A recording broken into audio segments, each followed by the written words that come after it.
하나님을 향한 사랑도 이웃을 향한 사랑도 없이 형식만 지키는 예배, 하나님이 원치 않는다는 것이죠. 지금 우리가 믿고 있다고 생각하는 그 신앙과 우리가 살고 있는 신앙이 일치되는지, 그건 하나님이 바꾸실 수 없는 사람이 없어요. 하나님의 때가 다른 거예요. 너무 서두르지 말고 기다려요. 하나님이 바꾸시고 보내시기를. 복음이 사람을 바꿉니다.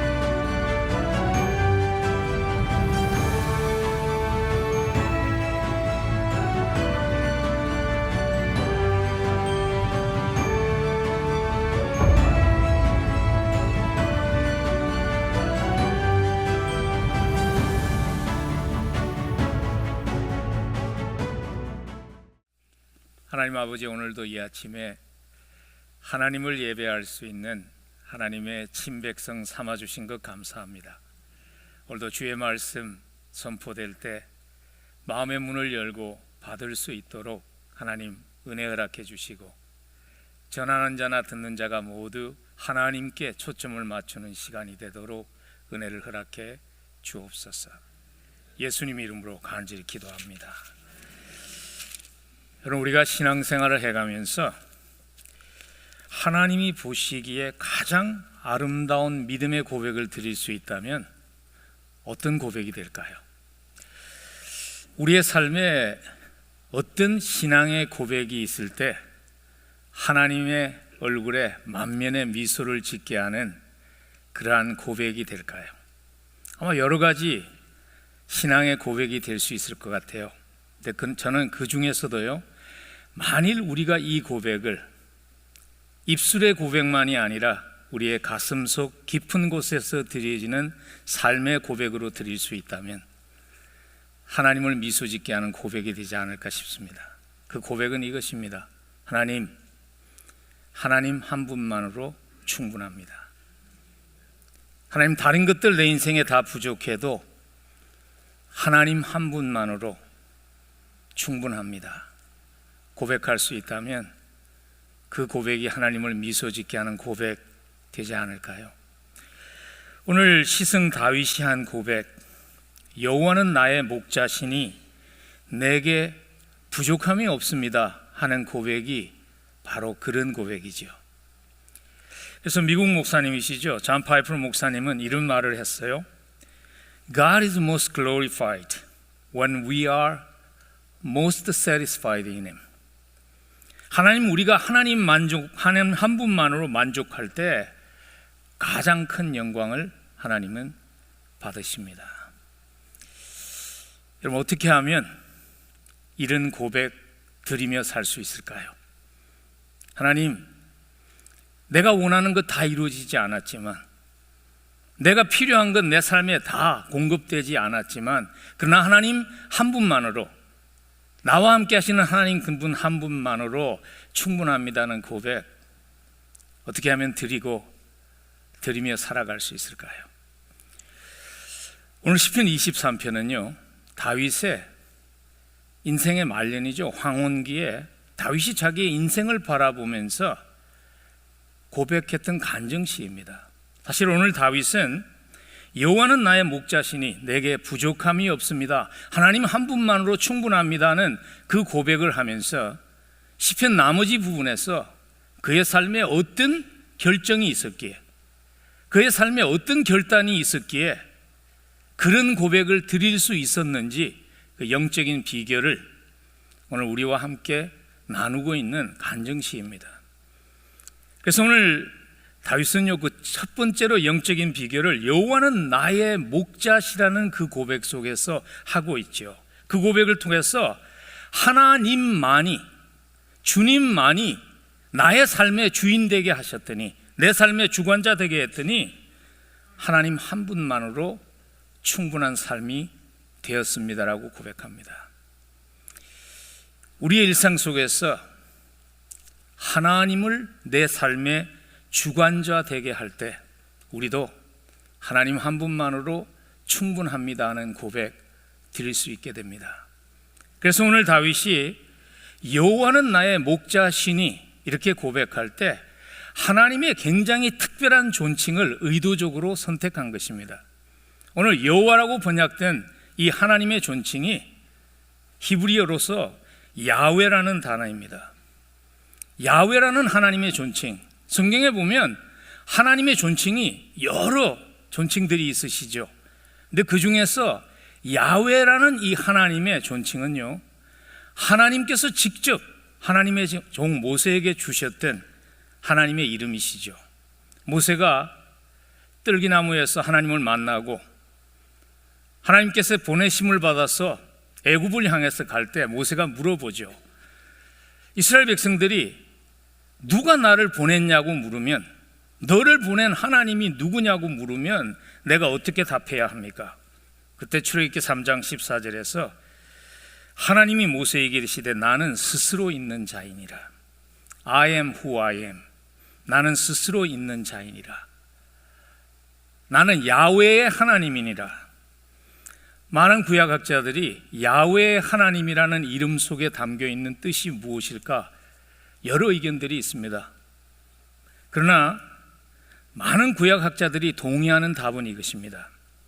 야훼의 하나님이라는 이름 속에 담겨 있는 뜻은 하나님은 항상 존재하는 분이시며 동시에 이 땅에 존재하는 모든 것들을 존재하게 돌보시는 하나님이라는 의미가 야훼의 하나님이라는 그 하나님의 존칭 속에 담겨 있다고 동의합니다. 그래서 오늘 믿음의 사람 다윗은요, 의도적으로 그 하나님의 존칭을 택한 것입니다. 야훼의 하나님이 나의 목자시니 내게 부족함이 없습니다. 하나님이 존재한다는 것을 믿는 사람들은 이 땅에 굉장히 많이 있습니다.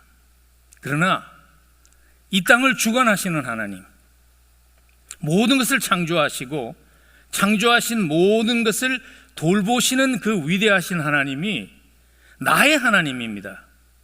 내 인생을 인도하시는 목자입니다라고 고백할 수 있는 사람은 그렇게 많지 않죠. 어떻게 하면 천지를 창조하시고 천지를 주관하시는 하나님이 나의 일상을 인도하시는 나의 목자가 되게 할 수 있을까요? 그것은요, 제일 먼저 예수 그리스도가 나의 구세주 되는 것에서 출발하셔야 합니다. 예수 그리스도가 나의 구세주가 아니라면 하나님은 나의 하나님 될 수 없고 하나님은 내 삶의 일상을 주관해 주시는 목자 되실 수 없습니다. 그래서 우리가 시편 23편은 사실 우리 모두에게 익숙한 시편입니다. 그런데 시편 23편은요, 원래는 시편 22편과 23편과 24편이 함께 묶어져 있는 시리즈입니다. 그래서 시편 22편을 보시면 죄로부터 우리를 구원해 주시기 위해서 십자가를 지실 예수님을 제일 먼저 예언적으로 선포합니다. 그래서 시편 22편에 보면 내 하나님이여 내 하나님이여 어찌 나를 버리셨나이까 하는 그 유명한 고백이 시편 22편에 있습니다. 그리고 시편 24편에 가면요, 죽음의 권세를 이기시고 부활하셔서 하나님 우편에 앉아 계시다가 다시 오실, 영광 중에 다시 오실 만왕의 왕이신 그 예수님을 노래하는 구절이 나오죠. 문들아 너희 머리를 들지어다. 영원한 문들아 들릴지어다. 영광의 왕이 들어가시리로다. 그 가운데 여호와는 나의 목자시니 내게 부족함이 없으리라는 고백이 들어가 있는 것입니다.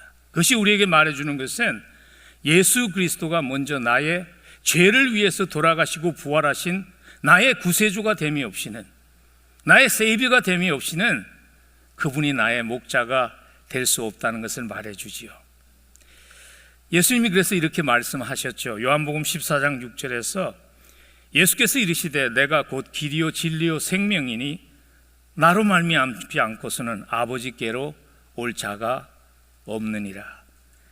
예수 그리스도를 통해서만 우리는 야훼의 하나님, 천지를 창조하시고 창조한 모든 것들, 우리를 포함한 창조한 모든 것들을 주관하시며 돌보시는 그 하나님이 나의 하나님입니다. 나의 목자입니다. 고백할 수 있게 됩니다. 예수 그리스도가 나의 구원자 되신 것에서 시작해야 합니다. 그리고 더 나아가서 야훼 하나님이 나의 목자가 되게 하시려면요, 하나님, 나는 우둔한 양입니다. 목자의 인도가 필요한 우둔한 양입니다 하는 그 겸손한 고백이 우리의 삶 속에 있어야 합니다. 여러분, 양은 굉장히 우둔한 짐승이에요. 그리고 약한 짐승이에요. 그래서 여러분 아시죠? 세계 어떤 나라도 자기 나라를 상징하는 동물로 양을 선택한 나라가 없어요. 미국은 독수리잖아요. 소련은 흑곰이죠. 영국은 사자죠. 근데 어떤 나라도 자기 나라를 상징하는 동물로 양을 선택한 나라가 없어요. 왜냐하면 양은 우둔하고 양은 스스로를 방어할 수 없고 보호할 수 없는 약한 존재이기 때문에 그렇습니다. 다윗은 목동이기 때문에 이걸 너무나 잘 알았어요. 그래서 여호와는 나의 목자이십니다 하는 고백을 할 때 그 고백 속에는 주님, 나는 목자의 인도하심이 없이는 아무것도 할 수 없는 우둔한 양입니다 하는 고백이 담겨져 있는 것이죠. 여러분은 자기 자신을 어떤 존재로 고백하며 살아가고 계시는지요? 혹시 아직도 내 인생 내가 주관할 수 있어, 내 인생 항해의 선장은 나야 하면서 살고 있는 분은 계시지 않는지 모르겠습니다. 일부 예배는 보니까 저보다 연세가 많은 분들이 많은 것 같아요. 긴 인생 사셨잖아요. 저는 그렇게 길게는 살지 않았어요. 이제 60대 후반을 향해서 달려가는데, 그러나 한 가지 깨달은 것이 있어요. 인생에는 나의 힘으로 할 수 없는 많은 상황들이 있다는 것입니다. 그래서 제가 짧은 인생을 살면서 한 가지 깨달은 것은 이거예요. 인생을 사는 방법이 다양한 것 같지만 결국엔 두 가지밖에 없는 것 같아요. 한 가지는 자기 실력으로 사는 방법이에요.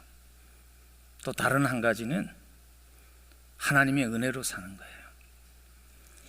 자기 실력만 의지하고 사는 삶은 피곤하죠. 무거운 짐을 지게 되죠. 왜냐하면 내가 최선을 다해도 나의 최선이 충분하지 않은 상황들이 인생에는 너무나 많기 때문이죠. 내 능력을 능가하는 상황들이 우리의 인생에는 너무 많기 때문이죠.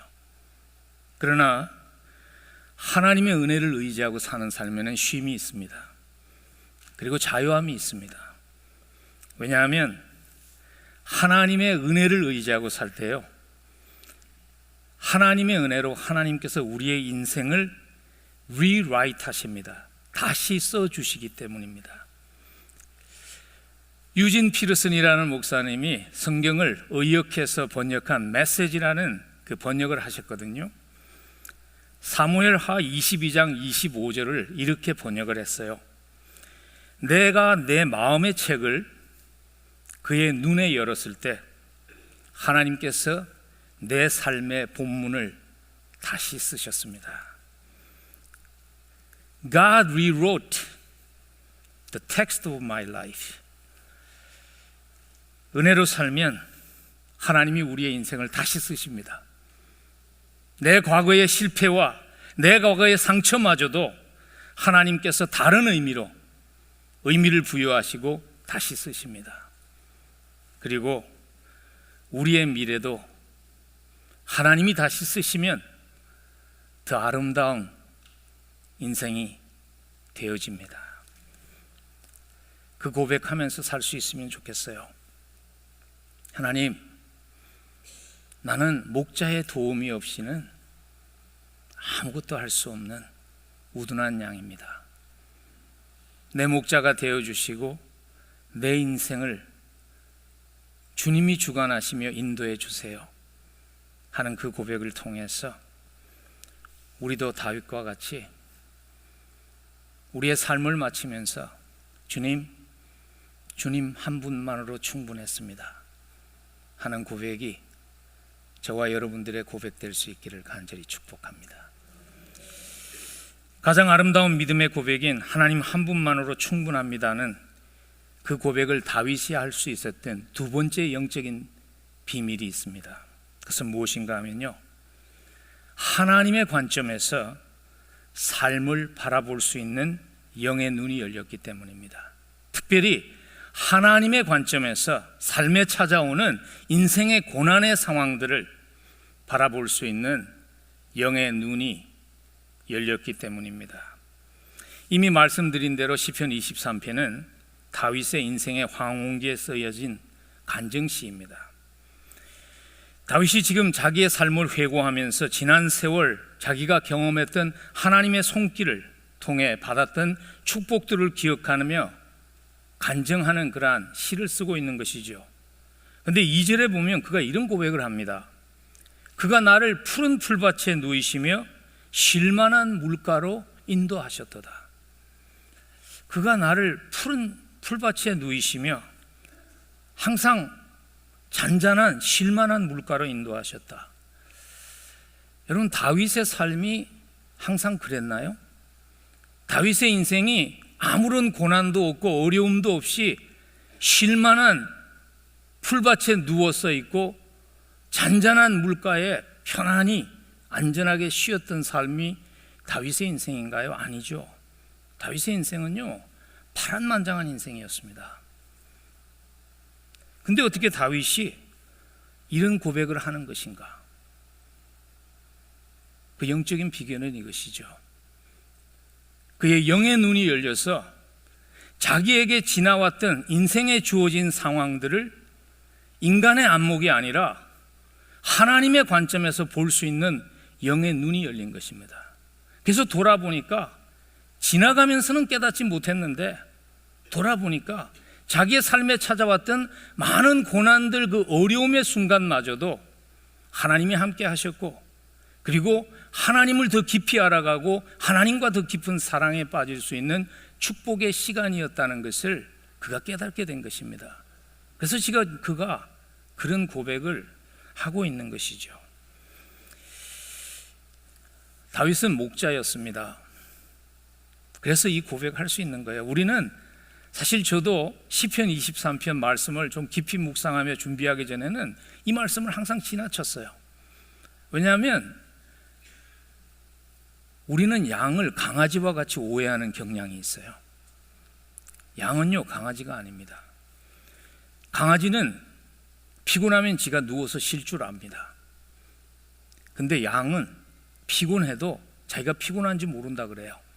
막 뛰어다니다가 탈진해서 쓰러질 때까지 정신없이 뛰어다니는 우둔한 짐승이 양이라고 그래요.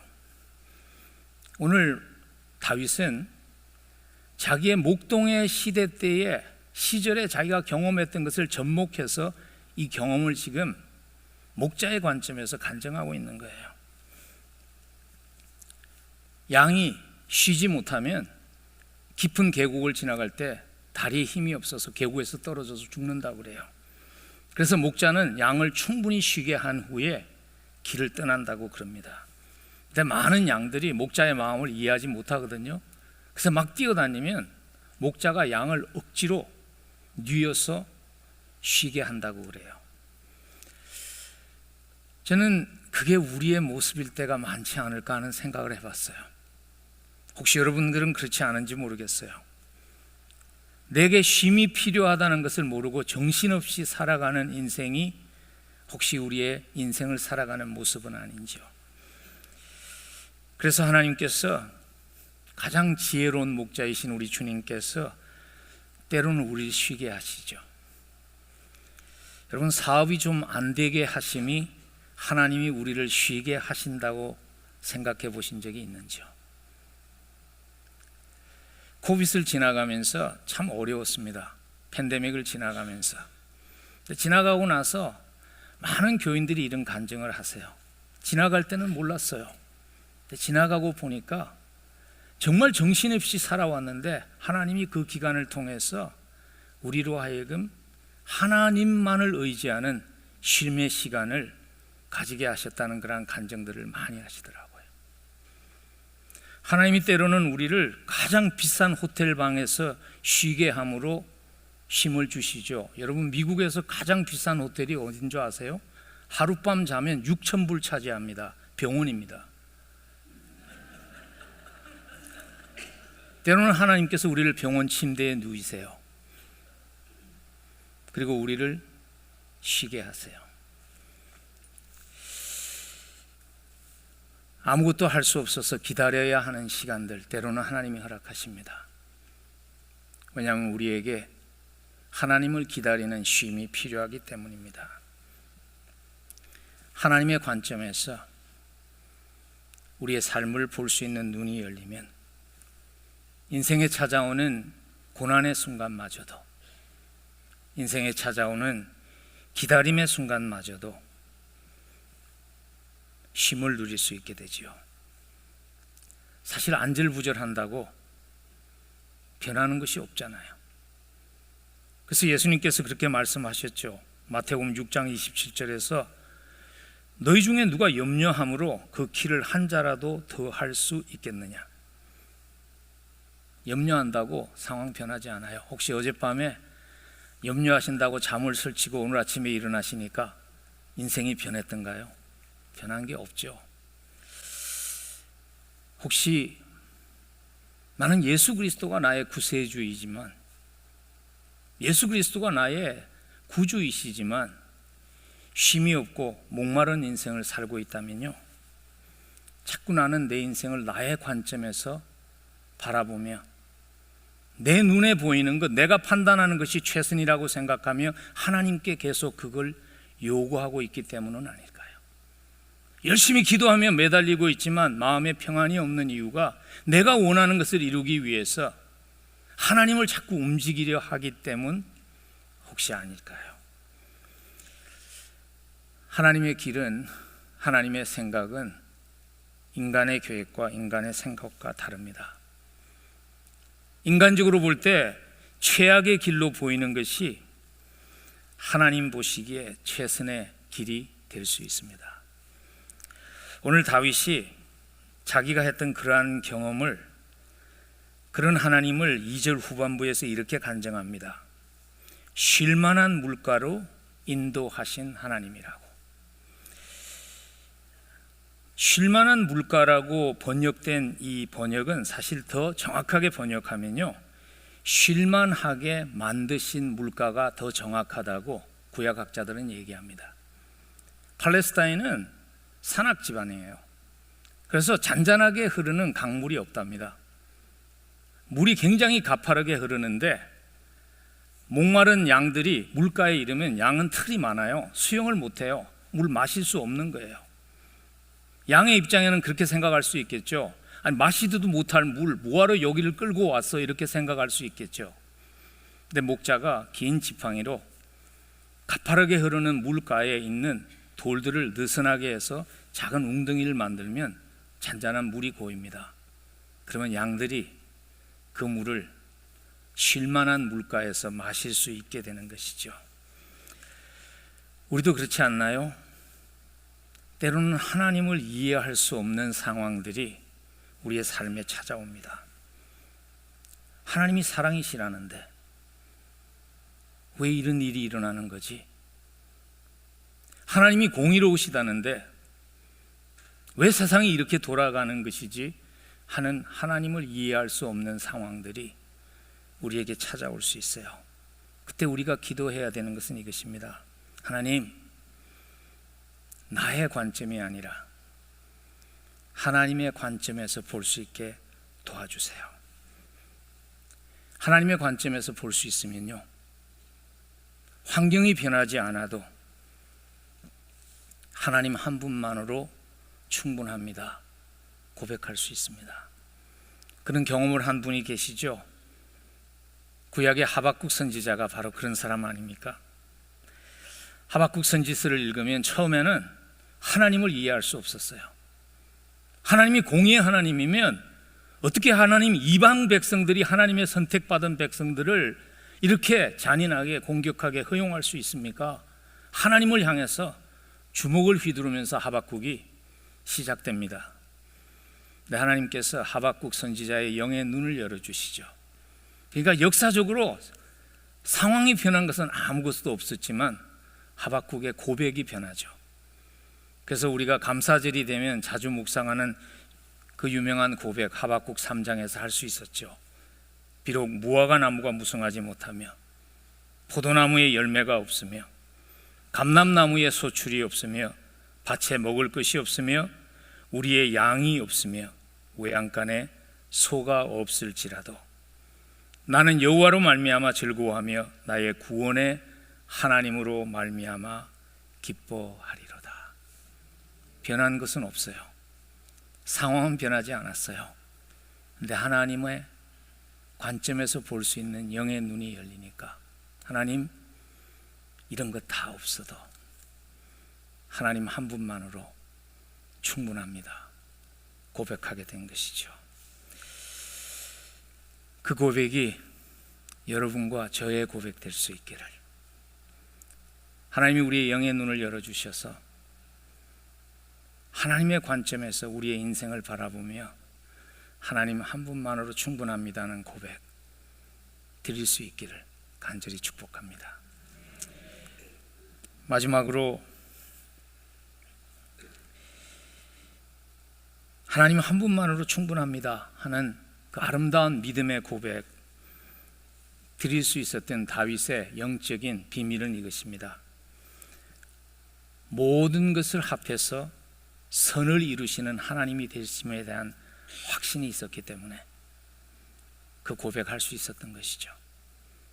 모든 것을 합하여 선을 이루시는 하나님이 되심을 확신할 수 있으면 하나님 한 분만으로 충분합니다 고백할 수 있습니다. 오늘 그 고백이 3절에 담겨 있어요.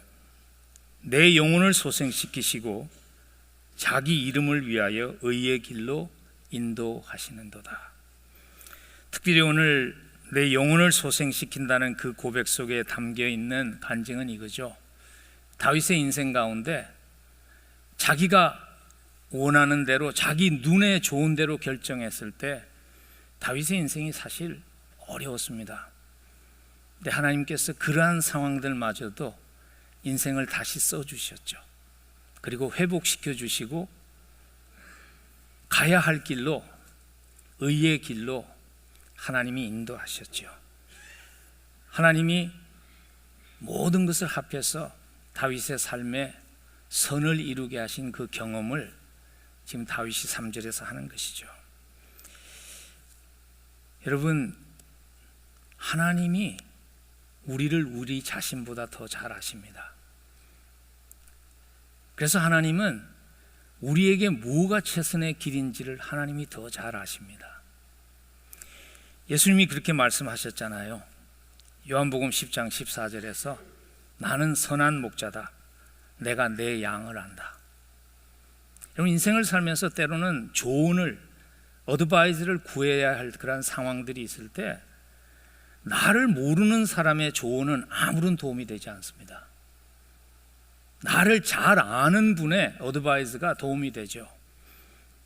근데 하나님은 우리를 우리 자신보다도 잘 아십니다. 그래서 가야 할 길을 깨닫게 하십니다.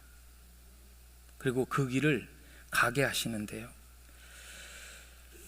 참 감사한 것은 함께 가시는 거예요. 오늘 4절에서 다윗이 그런 고백을 합니다. 내가 사망의 음침한 골짜기로 다닐지라도 해를 두려워하지 않을 것은 주께서 나와 함께 하심이라. 주의 지팡이와 막대기가 나를 안위하시나이다. 팔레스타인 지방의 목자들이 양을 돌보는 모습이 좀 특이했다고 한 책에서 제가 읽었어요. 그래서 목자들이 하는 일이 뭐냐면 멀고 험한 길을 떠나기 전에 양을 충분히 먹이기 위해서 양이 그 긴 목자의 막대기로 열매가 맺힌 나무 가지를 꺾어서요, 그걸 이렇게 끌고 가면 양들이 뒤를 따라오면서 그 열매를 먹으면서 준비가 된다고 그래요. 근데 우리가 목자가 양을 사랑해서 그렇게 한다 이해는 되는데, 왜 목자가 양을 정말 사랑한다면 어려운 길 피해서 가면 되는데 구태여 사망의 음침한 골짜기로 양을 끌고 갔을까? 그런 의문이 생길 수 있죠. 그 이유가 뭐냐면 팔레스타인 지방에는 봄이 지나고 여름이 오면요, 높은 골짜기로 올라가지 않으면 먹을 것이 없어요. 그래서 지나가야 되는 거예요. 그래서 삶의 때로는 하나님께서 우리에게 고난을 허락하세요.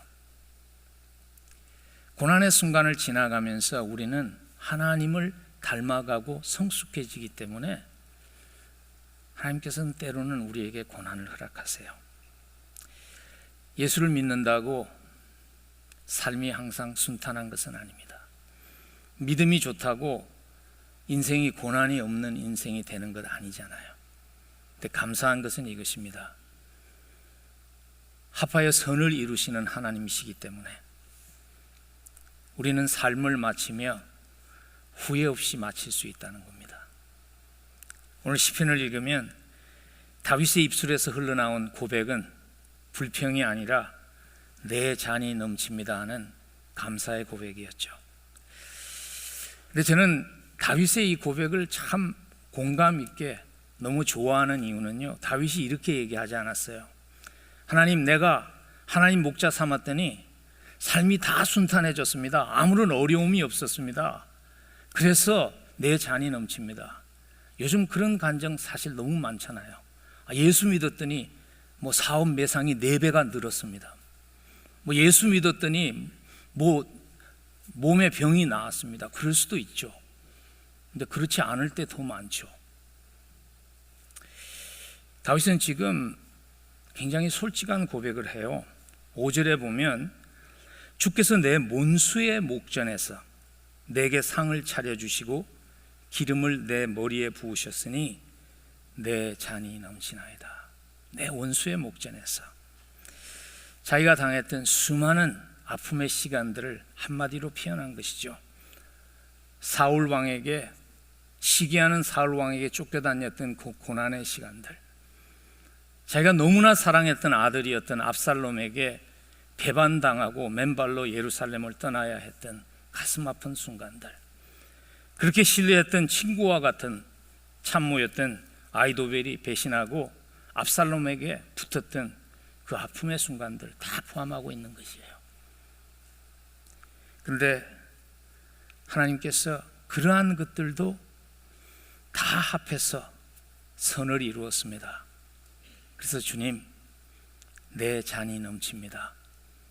그는 그렇게 고백합니다. 하나님을 잘 믿어도 때로는 고난이 있습니다. 그러나 여러분 잊지 마십시오. 끝이 다르다는 겁니다. 끝이 다르다는 겁니다. 우리도 주님 앞에 설 때 그 고백할 수 있기를 간절히 소망합니다. 하나님 한 분만으로 충분했습니다. 주님이 내 목자 되어주셔서 주님만으로 충분합니다. 내 잔이 넘칩니다 하는 고백이 여러분과 저의 인생의 마지막에 드리는 복된 간증 될 수 있기를 주의 이름으로 간절히 축원합니다. 기도하겠습니다. 하나님, 축복만 아니라 고난도 합하여 선을 이루시는 하나님이 되신 것 감사를 드립니다. 주님 한 분만으로 만족하며 내 잔이 넘칩니다 고백할 수 있는 믿음의 삶 되도록 축복해 주옵소서. 예수님 이름으로 간절히 기도합니다.